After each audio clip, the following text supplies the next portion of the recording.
Hola, mucho gusto. Mi nombre es Yanatzel Romero Castillo. El día de hoy estoy muy emocionada porque tenemos preparada una entrevista muy interesante con una personalidad muy peculiar en la danza folclórica. Estamos con la maestra Frida García Ortiz.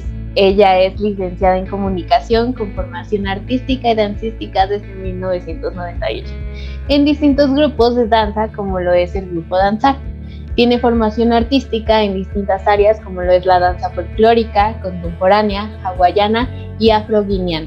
También ha sido profesora de horas clase en el Centro Regional de Cultura de Toluca, asistente coreográfico en Danzar, maestra de danza en el colectivo Proyectándonos Arte Incluyente y actualmente creadora y directora del grupo de danza Corazón que Baila. ¿Cómo estás el día de hoy, Frida? Ay, muy bien, gracias. ¿Tú qué tal, Shan? Muy bien, aquí muy emocionados para esto. Vamos a iniciar con esta entrevista. Quiero que me platiques cómo es que inicia tu proceso de construcción artística, de dónde te llega la inspiración, cómo es que escoges un tema y cómo construyes el guión escénico. Ok, empezamos con la inspiración, cómo elijo el tema. Pues de maneras muy diversas. Fíjate que me dejo influir mucho como por todo lo que ocurre a mi alrededor, ¿no? Me llaman la atención a veces ciertos estados y con esos estados voy como investigando, ¿no? ¿Qué puedo poner de esto? Otras veces como de forma más creativa con una temática. Hace no mucho tiempo hice un proyecto escénico con chicos de Proyectándonos Arte Incluyente que hablaba sobre la importancia de los abuelos, de los ancianos dentro de la cultura mexicana. Un proyecto pequeñito pero muy bonito que salió exactamente de recordar a mis abuelos, ¿no? De esa importancia y esa espinita que dejaron en mí, cada uno, porque además eran de lugares diferentes y estaban bien loquitos todos. No es cierto, abuelitos. Entonces, por ejemplo, de ahí. A veces sale también de ciertos temas que me llaman la atención, como la literatura. También hace poco hice un proyecto escénico basado en un poema junto con la maestra Geli, de Teatro Incluyente, que hablaba sobre el poema de Nezahualcóyotl, Cantos a la Angustia. ¿A dónde iremos donde la muerte no exista, no? Entonces, el tema de la muerte particularmente me es sorprendente, más en México. Hay tantas cosas que retomar de esta tradición de Día de Muertos que simplemente no lo puedes dejar pasar, ¿no? También otra parte de la literatura, no tiene tampoco mucho tiempo, que retomé un fragmento de el libro sagrado de los mayas, que es el Popol Vuh. Uh-huh. Y igual con los chicos de Arte Incluyente hicimos una pequeña apuesta que se quedó puesta dentro de nosotros,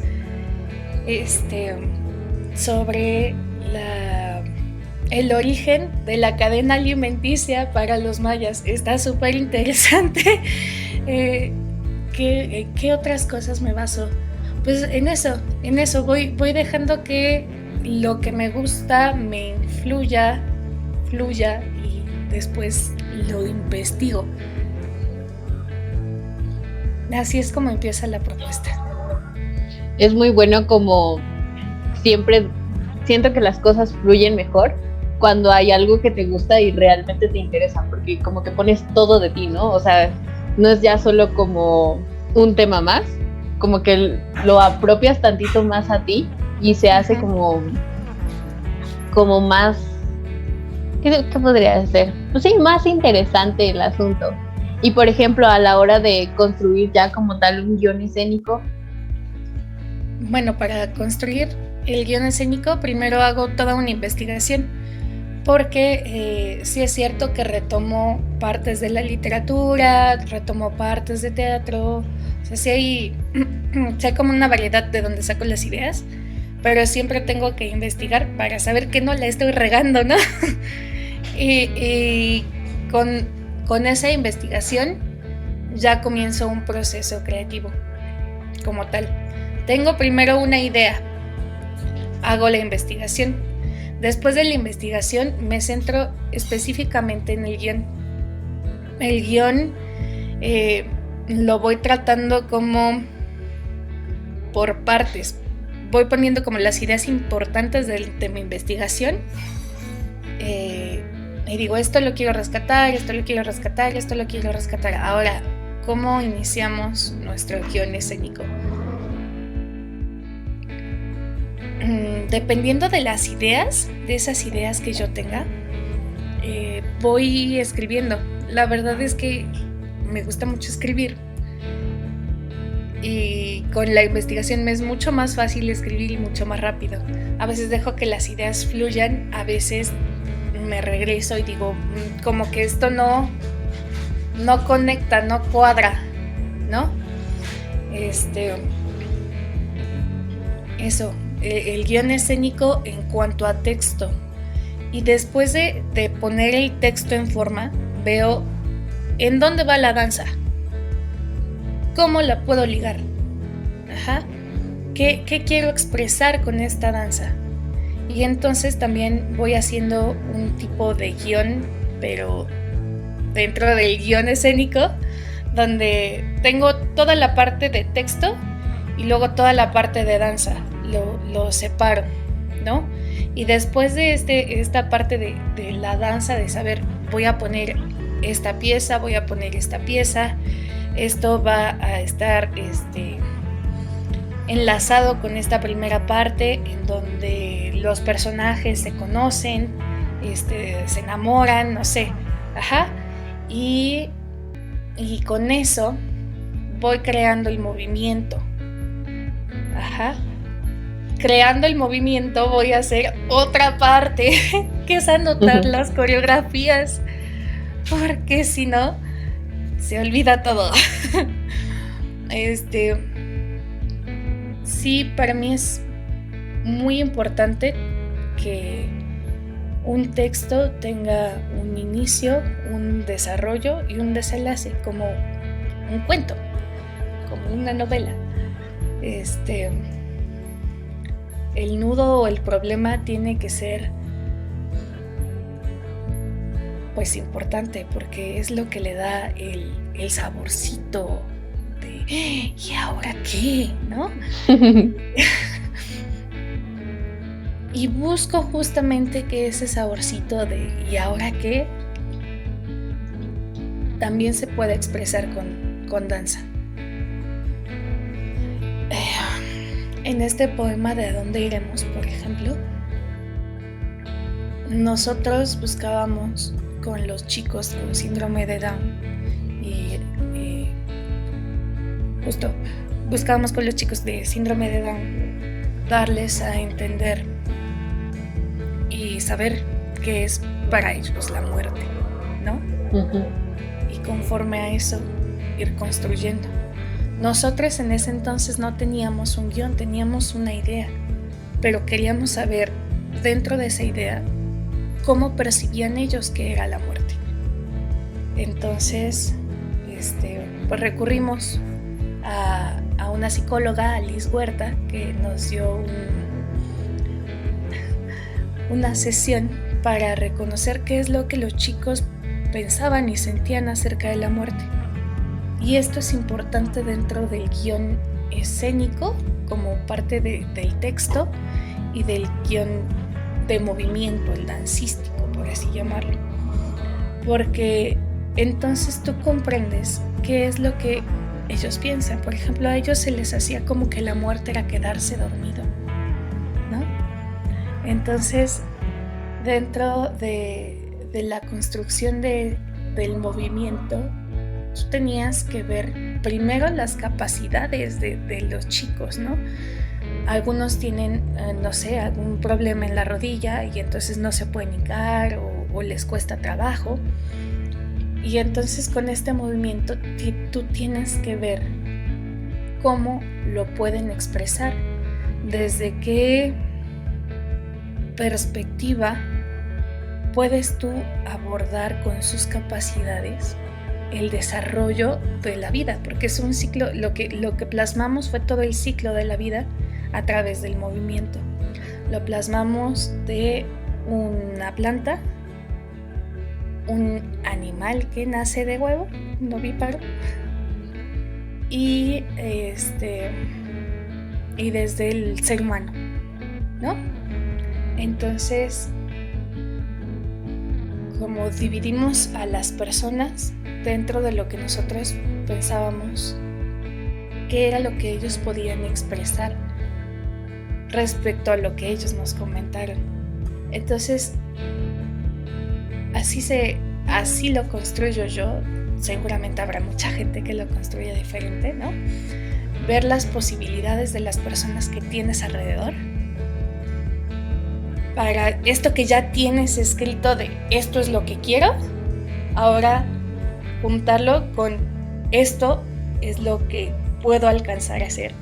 Esto es lo que las personas con las que trabajo me van a dar. Y salen cosas bien bonitas. Entonces, sí es cierto, todo sale de acá, de la cabeza, pero también sale mucho de la observación y de la investigación. Entonces eso, no sé si te quedó claro porque a veces como que hablo demasiado. No, sí me quedó muy claro. Fíjate que aunque siento que a veces nuestros métodos lleguen a ser un poquito peculiares, siento que a veces precisamente esos métodos son los que dejan al final como tu huella, ¿no? Porque pues es como te acomodas, es como tú a veces no tanto lo planeas, porque como dices, hay cosas que chance no tienes como enfoque y de repente es así como de, ok, también debo de considerar esto. Pero sí, es muy importante, y también esa parte de ver cómo se va a interpretar, ¿no? ¿Qué mensaje quieres dar? ¿Cómo lo vas a dar? Y con esta parte del colectivo de Proyectándonos Arte Incluyente, pues aún más, ¿no? Porque es como,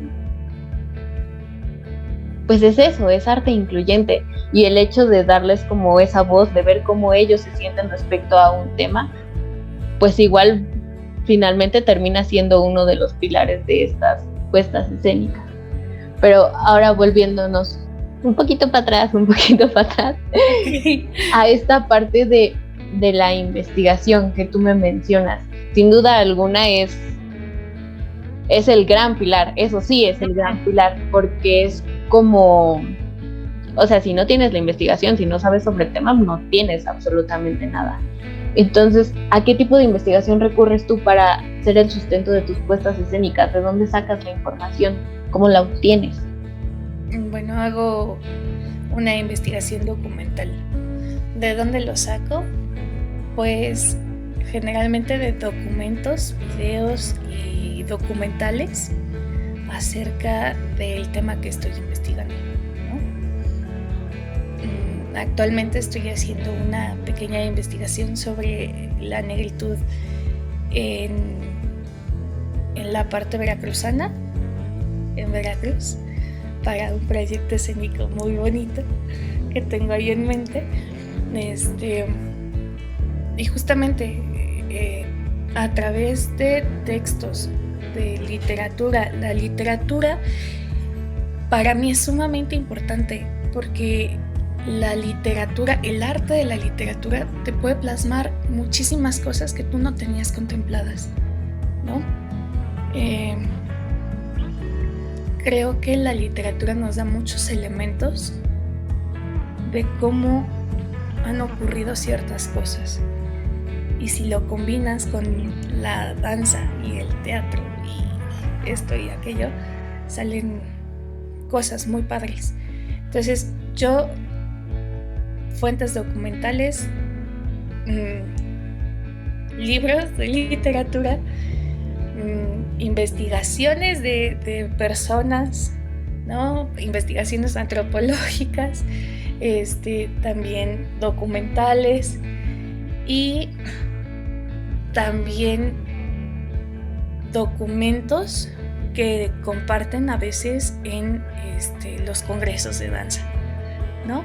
Porque sí es cierto que es muy importante la parte teórica como la parte práctica de lo que estás haciendo, pero en la parte teórica y práctica combinada salen también elementos de significado, de significación, de signos importantes dentro de ciertas danzas, ¿no? Por ejemplo, en Yucatán, en la vaquería, se siembra una ceiba grandota, ¿no? Y ver todo ese proceso del árbol, de por qué es tan importante para ellos, es un elemento que puedes rescatar dentro de una representación de la vaquería de Yucatán, ¿no? Entonces, de esas fuentes tomo mis. Es como encontrar un balance, ¿no? Y también tratar de empatizar con esta parte, ¿no? De, como dices tú, qué significaba para ellos, por qué era importante. Uh-huh. Sí se me hace definitivamente muy importante encontrar como esa especie de balance para que pues todo esté como en una especie de armonía. Vamos a esta parte ahora del inicio de la producción como tal, de la puesta escénica. ¿Cómo es que, por lo que me has contado, cómo es que eliges los personajes, cómo creas las coreografías? Me interesa mucho esta parte de si ya las llevas pensadas, si tienes una idea pero las armas ahí, si ya las tienes completamente hechas. ¿Cómo es todo este proceso? En cuanto a las secuencias, por ejemplo, va a sonar muy extraño, pero es sentarme a escuchar la música. Y respecto a la música voy sacando como las secuencias sentada. Luego lo pongo en práctica. Porque a mí, particularmente, si lo hago mientras hago las secuencias, no termino de contar qué estoy haciendo. Y no es que en realidad tú quieras contar, ¿no? Sino que estás haciendo un paso, pero como no te dio tiempo de anotarlo mientras lo estabas haciendo, ya no te acuerdas de cuál es el paso o lo anotaste mal y ya no te cuadran las cuentas o ya no te cuadra la música y así. Entonces sí tengo como dos momentos en el momento de estar estructurando una coreografía, que son más, que es el escuchar la música y ver qué paso, o escuchar más bien qué paso vas a poner ahí, luego ponerlo en práctica. Y si no sale, pues te regresas, ¿no? Eso en cuanto a la construcción de secuencias coreográficas.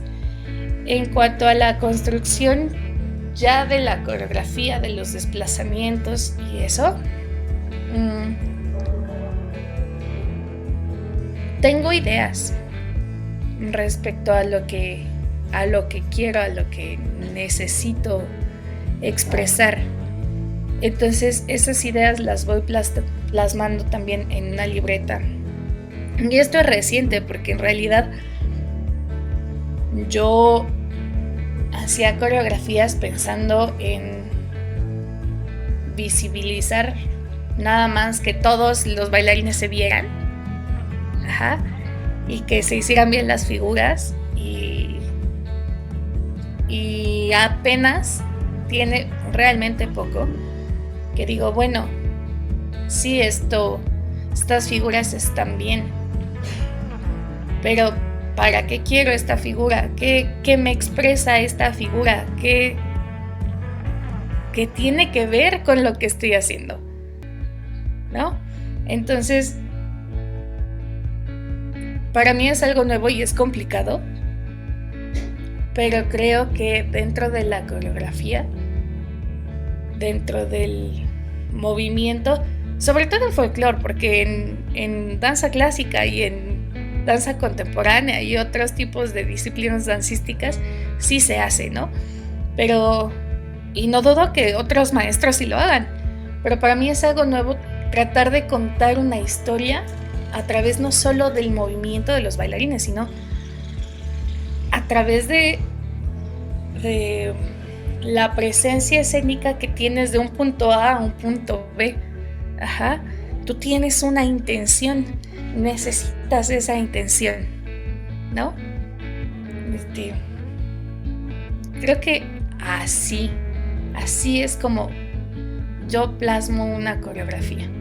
Esa es la idea de la selección. Y en cuanto a la música, la música, eso me encanta. ¿Tu parte favorita? Sí, la música la encuentras,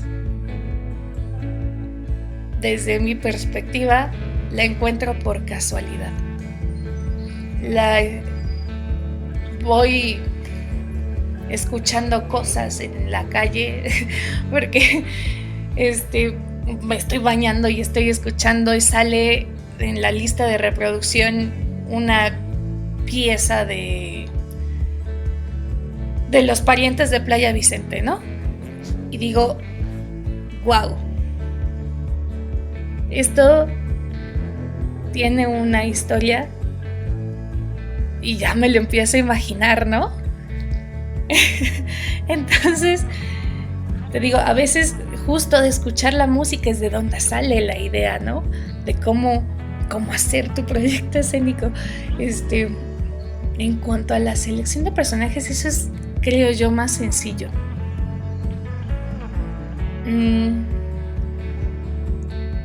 Los personajes tienen una intención. Cada persona que está dentro de un escenario tiene una intención, a veces la misma, a veces diferente. Entonces, tú tienes que estar viendo a las personas con las que convives, las personas que están bailando, y analizas qué es lo que él me puede dar.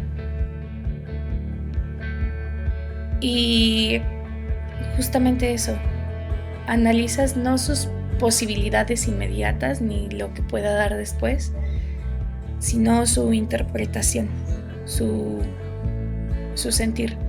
Cuando tú ves a un bailarín que tiene una técnica preciosa, pero no expresa nada, sientes que bailó muy padre, sí, pero como que te quedaste incompleto. No sé si te ha pasado, a mí me pasa muchas veces. Sí, es como ay, ¿qué más? Y hay bailarines que tienen muchísima expresión y luego ves los pies y dices, ¿qué puedo hacer con ello? Reforzar ambas partes, ¿no? O sea, yo quiero que fulanito sea este personaje, pero generalmente es muy serio o no está dando la energía, la intención, no está dando lo que yo necesito. Ajá. Y para mí lo mejor es exigirle más.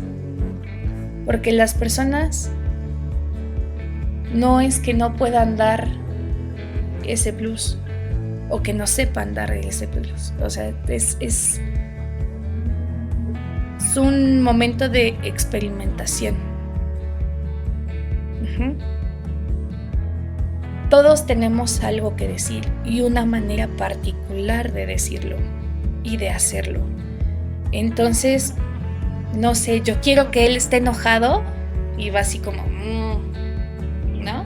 Muy campante, enojado, muy campante. Le dices, no, o sea, ¿cómo te enojarías tú? Tú en tu vida real, ¿cómo se enojaría? Te pones necio, te pones imprudente, porque hay de todo en esta vida. Entonces, es aparte de reconocer lo que te puede dar cada quien, es explotar ese sentimiento, esa es una evaluación de también mis sentimientos y los sentimientos del otro, porque desde mi punto de vista, desde lo que yo he generado, no puedes pedirle a alguien que llore por una persona que se murió si nunca ha experimentado el dolor de perder a alguien. Entonces, de perder en cualquier aspecto, ¿no? Entonces, es ponerte también un análisis de: yo sé que esta persona tiene muchísimos sentimientos y puede expresar muchísimo, pero ¿qué puedo hacer para que llegue a ser este personaje? Y así es como yo elijo personajes. Yo veo la expresión, lo que pueden dar, lo que no pueden dar, porque también está bien, no podemos hacer todo, ¿no? Somos seres humanos, no podemos hacer todo. Pero la capacidad expresiva, todos los seres humanos la tienen. Todos, no hay uno solo que no la tenga. Solamente no ha encontrado la forma de dar ese plus. Entonces, eso es analizar al otro. Ya, creo que le di muchas vueltas, sí, pero... Le diste muchas vueltas, pero le diste al clavo. Porque sí, tienes mucha razón, más en esa parte de no puedes pedirle a alguien que muestre o interprete algo que definitivamente no siente, no ha tenido ahora sí que la oportunidad de experimentar. Y también esta parte de reconocer como las limitantes o como esas barras que de repente llegamos a tener, es muy importante, porque así ya sabes igual qué puedes lograr y qué puedes tal vez cambiar o modificar para que las cosas se lleven de la mejor manera. Uh-huh. Ahora, quiero que te veo y siempre te me has hecho como una persona muy inspiradora, sobre todo. Gracias. Pero ahora quiero saber si hay por ahí alguna puesta escénica o algún trabajo artístico, algo que de plano digas, wow, esto tocó mi corazón. Puede ser porque tú lo hayas creado y tenga un significado realmente importante e impactante para ti, o porque lo hayas creado con una persona, o simplemente algo que de repente viste y dijiste, wow. Pero ¿cuál dirías que es esa puesta escénica con la que has conectado? Híjole, hay muchas. Es que no tengo una, ¿sabes? Todas. Hay unas con las que he dicho, no lo volvería a hacer. Y otras que digo, todavía hay más que dar, ¿sabes? Te voy a mencionar 3, ¿te parece? De acuerdo. Una, creo que es con Proyectándonos, arte incluyente. Para mí es muy importante esta apuesta que hice con la maestra Heli de ¿A dónde iremos? Del poema de Cantos a la Angustia.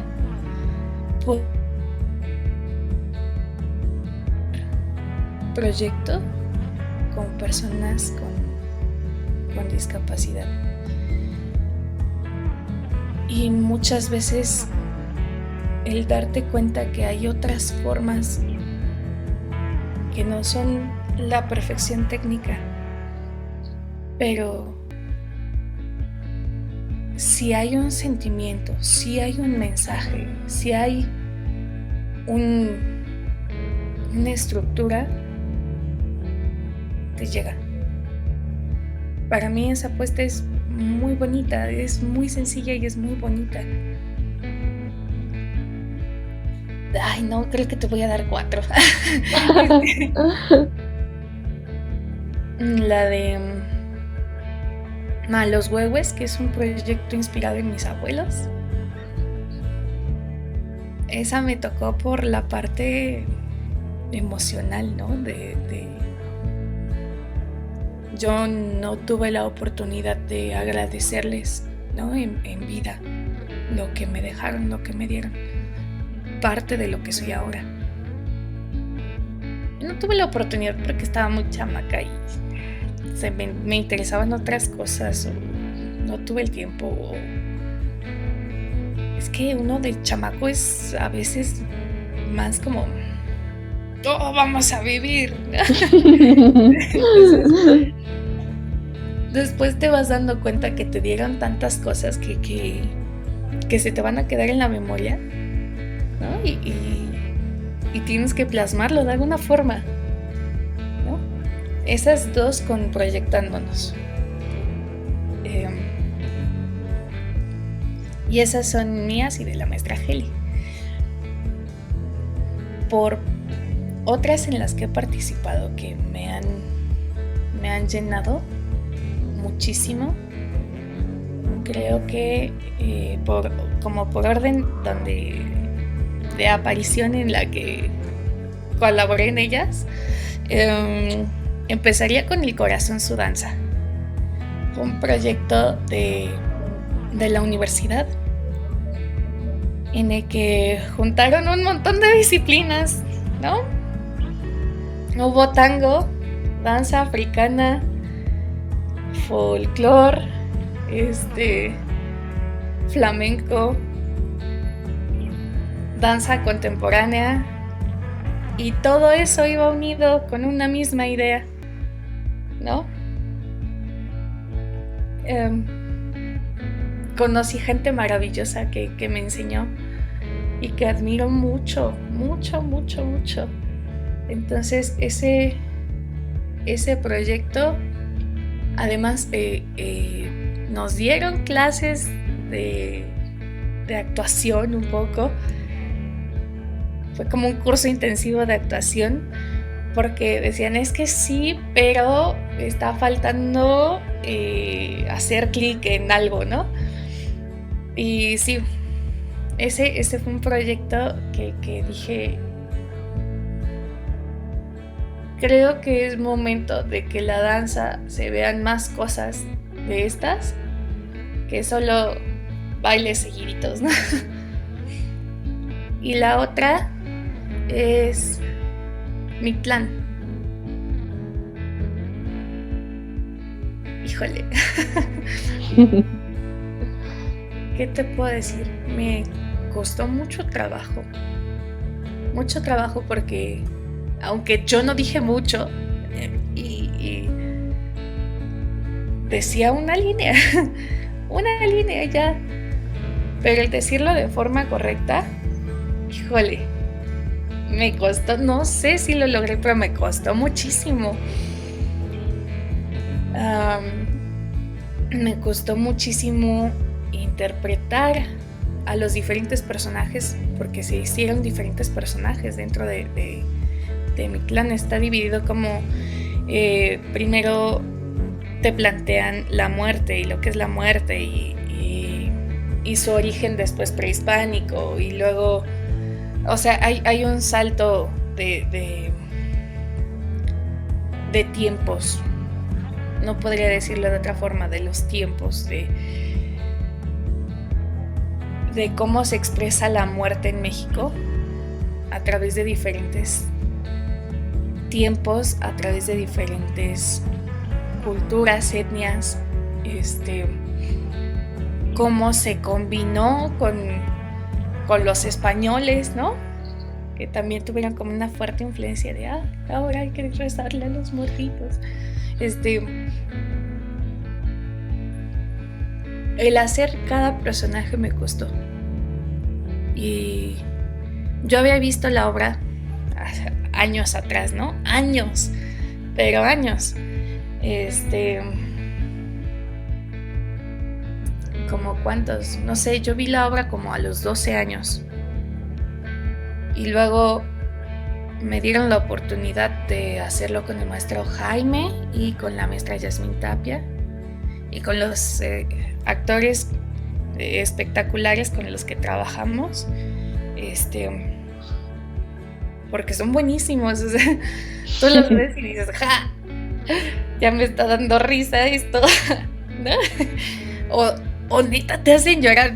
Yo me acuerdo que cada presentación me asomaba a ver una escena y siempre en esa escena terminaba llorando. Pero llorando, o sea, yo no estaba participando, pero estaba a moco tendido, ¿no? Y justo atrás de escenas siempre tenía papel, porque sabía que siempre lloraba. Entonces,